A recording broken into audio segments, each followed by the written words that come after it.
Hello everyone, welcome to my channel OmniGyan. The topic that we are going to learn today is subject verb agreement, and this is part 1 of the video.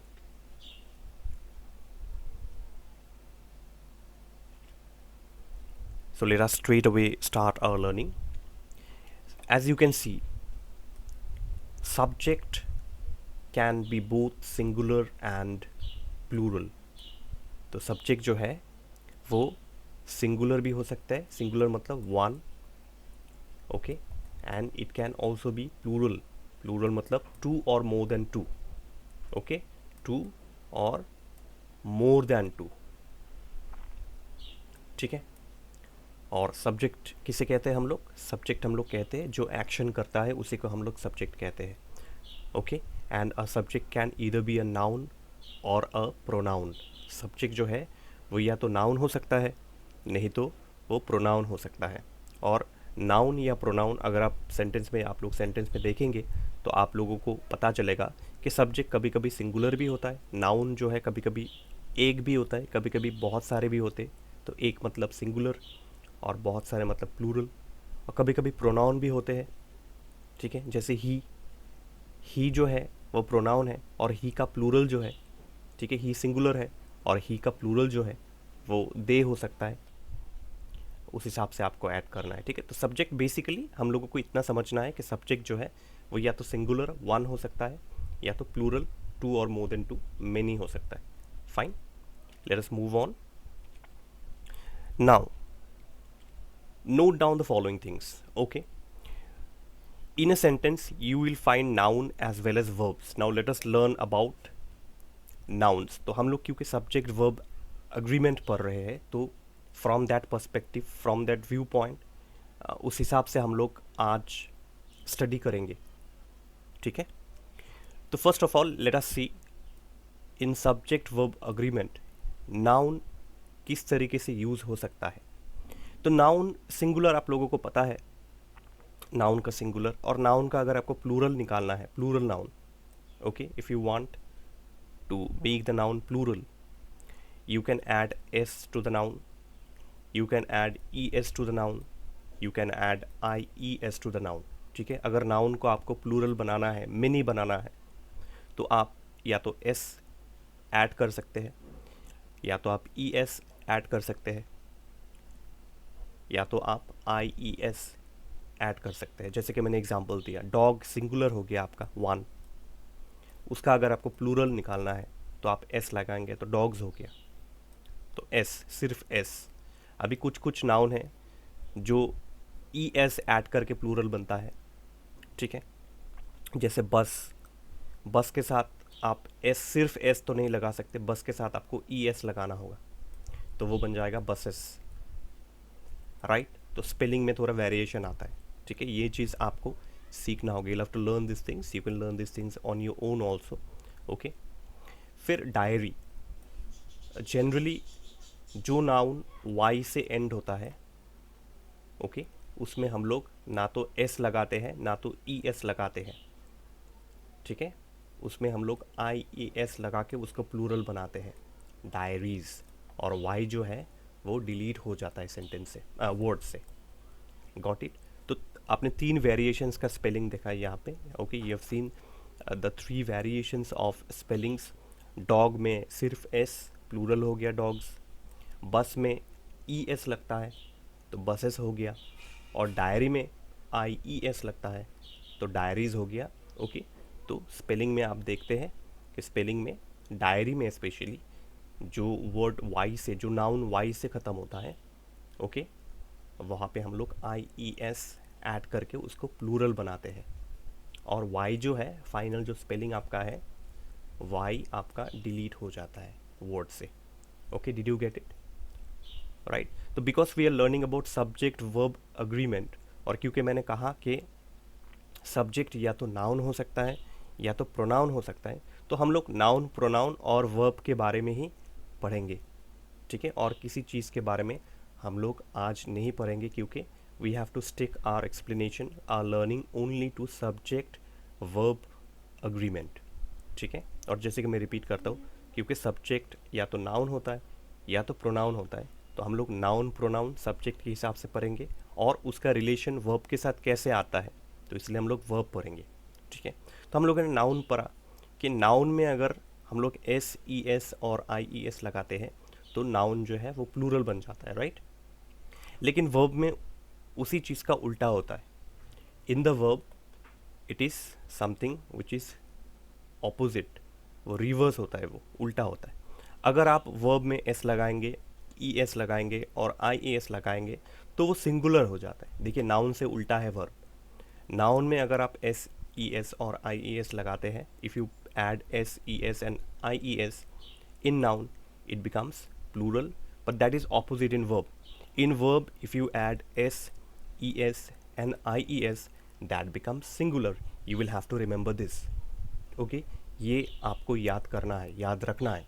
You will have to by hook or by crook you will have to remember this. Noun s e s and ies, obviously it becomes plural, and that is ulta opposite in verb. Say for example play, अगर आपने play के साथ s लगा दिया तो वो singular verb हो गया plays. अगर आपने do के साथ जैसे es मैंने कहा ना, तो ऐसे बहुत सारे verb होंगे जिसके साथ es लग सकता है. मैंने do का एक example दिया. अगर आप do plus es लगाएंगे, if you put the verb do plus es it becomes does. और ट्राई, उसके साथ अगर आप आई ई एस लगाएंगे तो वो ट्राइज हो जाएगा. यहाँ पे एक सिमिलैरिटी हम लोगों को देखने के लिए मिलता है. We find one similarity here with this noun and verb, which is that any spelling ending with Y, any spelling ending with Y, see here, any spelling ending with Y uses the verb form IES. Okay, so the similarity, you already know the similarity now. Okay, ending with y adds ies, but here it becomes plural and here it is opposite, it becomes singular. Okay, I hope you have understood. Let's move on with the next slide. So this is very important. Okay, please take note of this. This is very important. Okay, singular and plural verbs. Now singular and plural verbs in subject verb agreement, they are used according to the tense. Okay, present tense, past tense, singular, and present tense, past tense, plural. So let us look at this chart here. So let us first look at the singular verbs. Okay, so in singular verbs, is and am is present tense. In the similar manner, singular verbs was, okay, singular, say I am, he is, he was. okay, अगर present tense में है तो is लगेगा, और I है तो am लगेगा in the present tense. और अगर past tense है but singular है, okay, then it will be was. Okay, please study this table very nicely. Then plural verbs. Okay, if the subject is plural, they are. Okay, they are. Present tense, plural. Okay, and they were. They are going means काम अभी चल रहा है, वो लोग जा रहे हैं, they are going. Okay, तो present tense are, plural. और past tense they were going, वो लोग जा रहे थे, past tense. Okay, plural. So this table is singular and this table is for plural. Please study this table very nicely.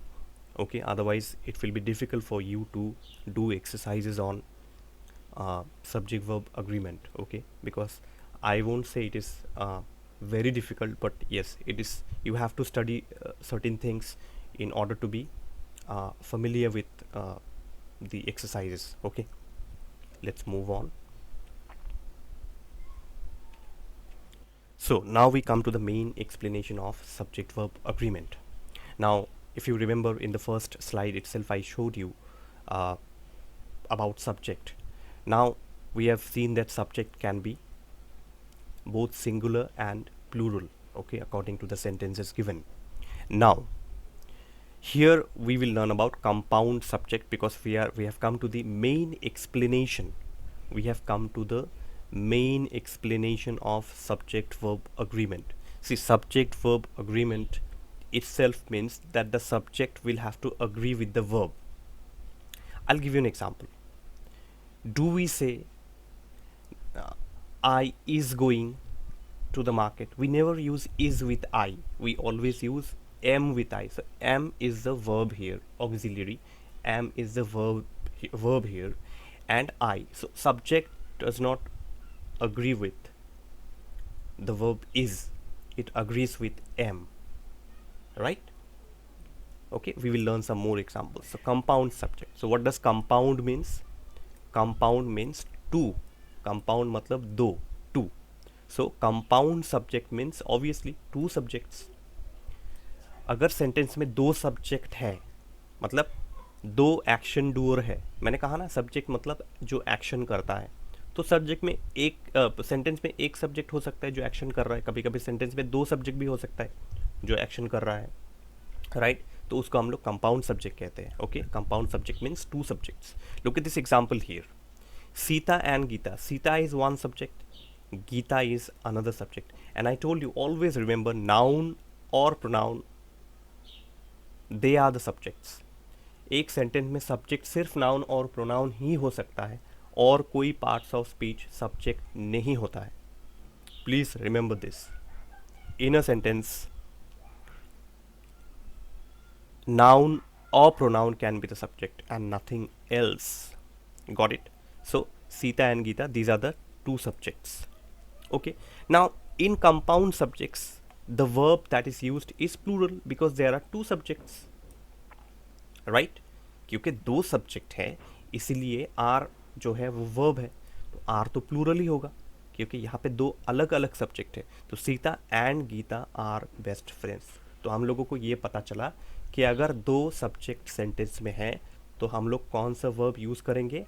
हम लोग verb जो use करेंगे वो है प्लूरल,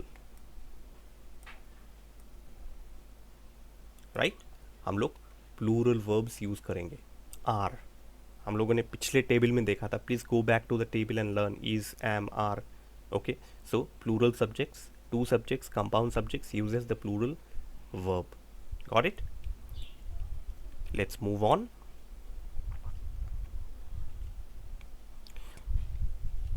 पिछले इस स्लाइड में हम लोगों ने देखा कि अगर दो सब्जेक्ट है, if there are two subjects then we use the plural verb are.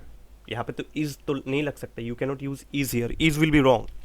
If you put is here, if you put is here, Sita and Geeta is best friends. No, this is wrong.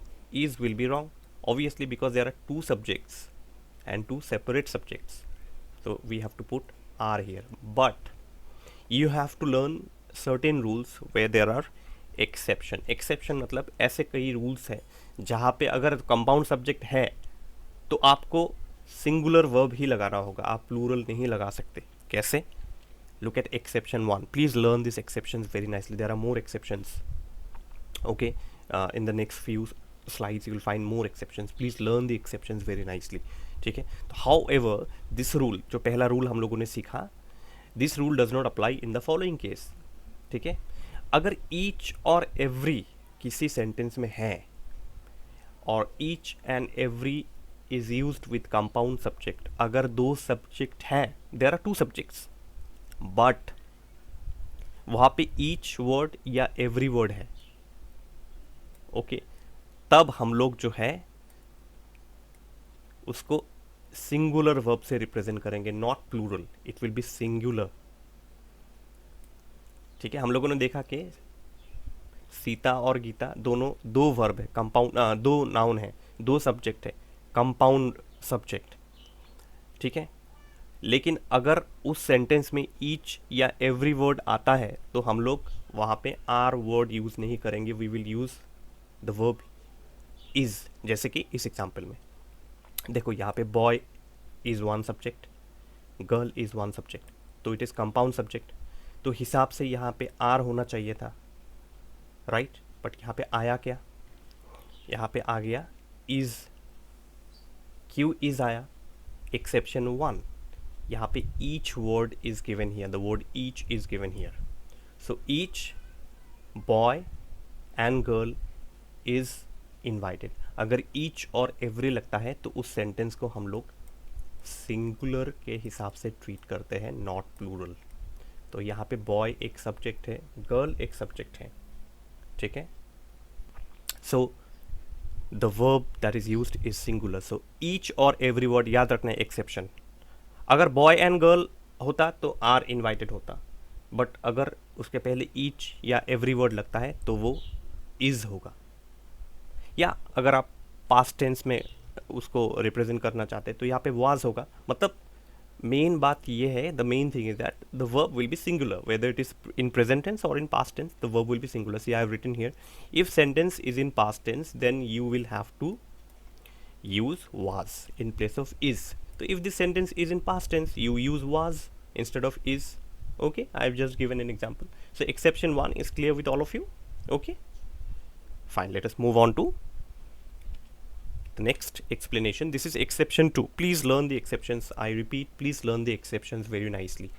Okay, now bread and butter is good for health. Now again you will have confusion here, but there's nothing to be confused about. There is nothing to be confused about. Why? I'll explain you why. You will have to just remember the exceptions, that's all. Okay, now bread and butter is good for health. Now again we have compound subject here. Bread is one subject, butter is another subject, so we have two subjects here, compound subject. Then why did we use is here?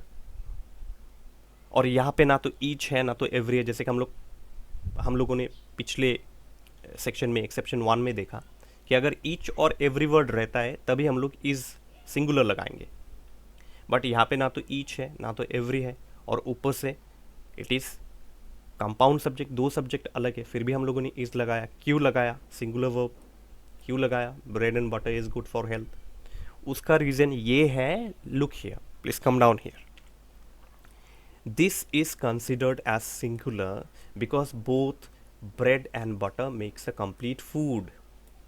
देखो ये pairing है, okay, ये एक pair है, bread and butter, cup end plate, okay.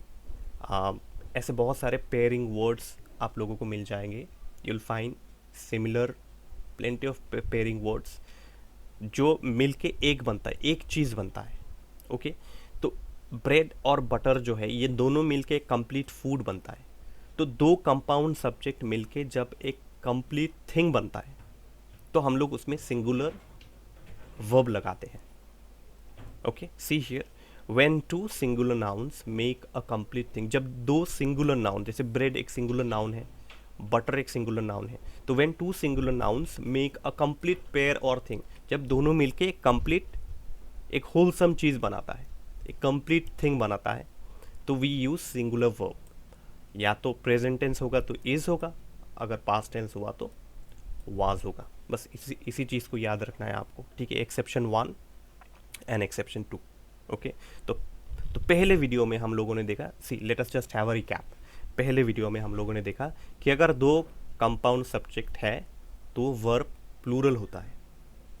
फिर दूसरे section exception 1 में हम लोगों ने देखा कि दो कंपाउंड सब्जेक्ट है मगर ईच और एवरी लगता है तो वो सिंगुलर होगा, ठीक है। Now in exception 2 we are learning what? In exception 2 we are learning that दो कंपाउंड सब्जेक्ट है, दो सिंगुलर सब्जेक्ट है, मगर दोनों मिलके एक कंप्लीट चीज़ बनाता है।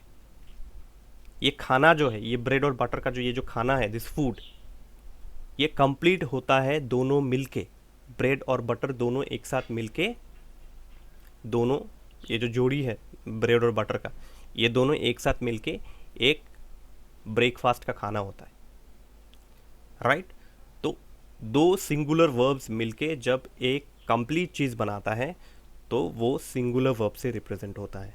अगर जैसे मैंने कहा, अगर प्रेजेंट हुआ तो इज, अगर पास्ट हुआ तो was, but singular, आपको याद रखना है, it is singular, okay? I hope you have understood. Let's move on. Exception 3. अब इसका तीसरा exception क्या है? And I to repeat again exceptions, please learn the exceptions very nicely, okay? The below mention group of words do not use compound subject. अब यहाँ पे एक चीज़ क्या है, आप लोगों को दिखेगा सेंटेंस में जैसे दो सब्जेक्ट है, आप लोगों को सेंटेंस में दिखेगा दो सब्जेक्ट, बट वो दो सब्जेक्ट नहीं है, दूसरा सब्जेक्ट काउंट नहीं होता है। The second subject is not counted because the second subject is not doing the action, it is the first subject that is doing the action. जैसे अगर सेंटेंस में एज वेल एज यूज होता है, along with use होता है, इन addition to use होता है, और भी बहुत सारे हैं, there are plenty of things, plenty of more things, okay, there are plenty of more things, okay, I have not mentioned everything, you can study, it will be there in your grammar books, I'm just explaining you the basic things, okay, so that you understand। तो अगर ऐसे group of words आपको सिर्फ आपको आप लोगों को एक चीज़ ध्यान में रखना है, you have to just look at one thing which is that there will be certain group of words, single words नहीं है वो, as well as group of words, along with group of words, in addition to group of words। तो ऐसे group of words अगर आपको sentence में दिखाई दे तो वहाँ पे singular verb use होगा। कैसे, मैंने एक एग्जाम्पल दिया है, ऐसे देखो, they use singular verb, कैसे देखो, he एक सब्जेक्ट है, as well as his friends, तो आप लोगों को लगेगा his friends तो सेकेंड सब्जेक्ट है, कंपाउंड सब्जेक्ट, बट नो, यहाँ पे एक ही सब्जेक्ट है और वो है he, there is only one subject which is he as well as, मैंने कहा ना अगर बीच में as well as ओके आ गया तो आई एम सॉरी, यहाँ पे एक छोटा सा मिस्टेक हुआ है, as well as, ओके, तो he as well as his friends is coming, तो आप लोगों को लगेगा क्योंकि यहाँ पे friends है तो यहाँ पे are होना चाहिए, right, they should be are here, but no, मैंने पहले ही कहा कि his friends will not be taken into consideration, ये सब्जेक्ट है ही नहीं, कंपाउंड सब्जेक्ट ये है। हम लोग अगर technically if you see this is a subject he as well as his friends, but क्योंकि बीच में ये एज वेल एज लग गया, ये ग्रुप ऑफ वर्ड्स लग गया, तो हीज फ्रेंड्स का कोई मतलब ही नहीं है। तो अगर हम लोग इसको यूज़ नहीं भी करते तब भी सेंटेंस बनता, कैसे, he is coming today, okay. तो हम लोग जो है एम्फसाइज ज़्यादा इंपॉर्टेंस देंगे ही को, तो he is the only subject. Let me clear everything out here, okay. तो he is the only subject and these are not counted, got it. तो क्योंकि ही एक सब्जेक्ट है, वन सब्जेक्ट, इसलिए हम लोगों ने इज लगाया, सिंगुलर वर्ब, गॉट इट। तो मेन बात यह है कि अगर आपको पहले सब्जेक्ट के बाद अगर आपको ऐसे ग्रुप ऑफ वर्ड्स दिखाई दे, उसके बाद सेकेंड सब्जेक्ट आता है, जैसे ही हम लोगों ने पहले देखा ना कि सीता एंड गीता, तो अगर ऐसा होता, देखो मैं एक एग्जांपल देता हूं आपको, Sita and Gita are coming हम लोगों ने पहले देखा, या Sita and Gita are best friends हम लोगों ने पहले देखा। लेकिन अगर ये सेंटेंस एक्सेप्शन 3 के अंदर ऐसे आ जाए कि Sita as well as Gita, ठीक है, Sita as well as Gita are coming wrong हो जाएगा क्योंकि बीच में एज वेल एज वर्ड है। Sita along with Gita are coming wrong, Sita along with Gita is coming, Sita and Gita are perfect है, but Sita along with Gita तब आर नहीं लगेगा, तब इज लगेगा, सिंगुलर इज, नहीं तो वाज, अगर प्रेजेंट में है तो इज और नहीं तो वाज। या Sita, okay, in addition to Gita, I am just giving an example, okay, Sita in addition to Gita again is लगेगा। तो अगर आपको मेन चीज़ आपको ध्यान में रखना है कि अगर if you find group of words like this as well as along with in addition to, there may be many more, तो we use singular verb, जैसे कि सेंटेंस में दिखाई दे रहा है आप लोगों को। you will have to learn this very nicely, okay, let's move on now। till I have explained you the subjects very nicely, the subject verb exception 1 2 and 3, so there are 3 exceptions, okay, and now we will learn, this is very important, this part is also very important, okay, we will learn the uses of have, has, es, s, do and does. Okay, does में तो already E S आता है, फिर भी मैंने separately लिखा इसलिए है so that you can understand very nicely. Okay, D O E S के साथ डज भी लगता है कभी, G O plus E S, G O plus E S goes. Okay, मैंने एक एग्जाम्पल दिया, you can find out similar words where E S is added, जैसे बसेस में मैंने कहा था। Okay, but buses is noun, it is not verb, so find out verbs, we are doing with verbs here. Okay, anyways, so have or do कहाँ पे use होता है, please learn this table very nicely and note this table down in your copy. Okay, have and do. So I or we मतलब first person and second person, I we first person singular and first person plural. Obviously I तो singular है और we हम लोग। Okay, we plural, आई मतलब मैं singular, we मतलब हम लोग बहुत सारे, तो प्लूरल। ओके, तो आई और वी फर्स्ट पर्सन, उसके साथ हैव लगता है या डू लगता है। I have done my homework, I do my homework. ठीक है, वहाँ पे हैज़ नहीं लग सकता, I has done my homework, know that is wrong. Has does not agree with I. We has gone नहीं होता है, वी हैव गॉन, राइट। तो आई और वी के साथ हैव और आई और वी के साथ आप लोग डू भी लगा सकते हैं। ठीक है, और सेकेंड पर्सन इज यू। ठीक है, यू का कोई प्लूरल नहीं है, यू का प्लूरल यू ही होता है। ठीक है, तो यू के साथ भी आप हैव ही लगाएंगे, यू के साथ ना तो हैज़ लगेगा ना तो डज लगेगा। ओके, तो यू के साथ हैव या यू डू। ठीक है, तो जैसे मैंने एग्जांपल दिया, I have done my homework and you do your homework.